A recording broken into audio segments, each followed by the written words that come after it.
السلام علیکم ورحمۃ اللہ وبرکاتہ۔ محترم ناظرین، آج 14 جنوری 2022 بروز جمعہ کی بڑی اہم خبر آپ سے شیئر کرنے جا رہے ہیں۔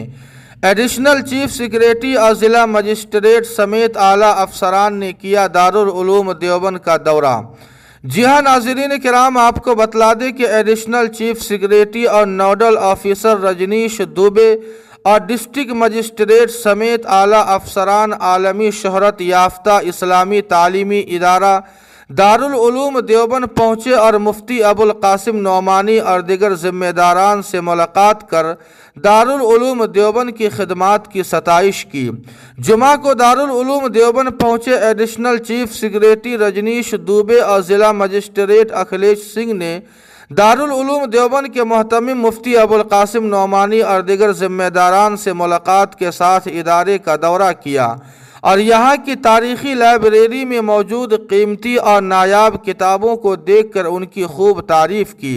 اس موقع پر محتمم مفتی ابوالقاسم نعمانی نے افسران کے سامنے دارالعلوم دیوبند کی تاریخ پر روشنی ڈالی اور بتایا کہ یہ ادارہ 1866 میں قائم ہوا تھا، جس نے ملک کی آزادی میں بنیادی کردار ادا کیا ہے، اور آزادی کے بعد سے یہ ادارہ ملک کی تعمیر و ترقی میں بھی نہایت اہم رول ادا کر رہا ہے۔ یہ خالص مذہبی تعلیمی ادارہ ہے جس نے ہمیشہ امن و شانتی اور بھائی چارے کا پیغام دیا ہے۔ اس دوران مفتی ابوالقاسم نعمانی نے دارالعلوم کی تاریخ سے متعلق کتابیں بھی افسران کو پیش کی۔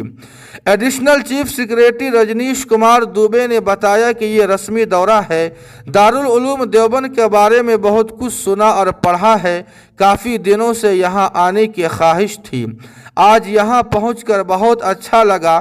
ادارے کے ذمہ داران سے ملاقات کی اور بہت خوشگوار ماحول میں علمی گفتگو ہوئی۔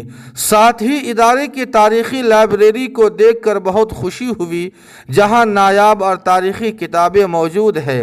افسران نے لائبریری وغیرہ کے علاوہ دارالعلوم کی مشہور مسجد رشید کے علاوہ ادارے کی قدیم اور تاریخی عمارتوں کا بھی معائنہ کیا۔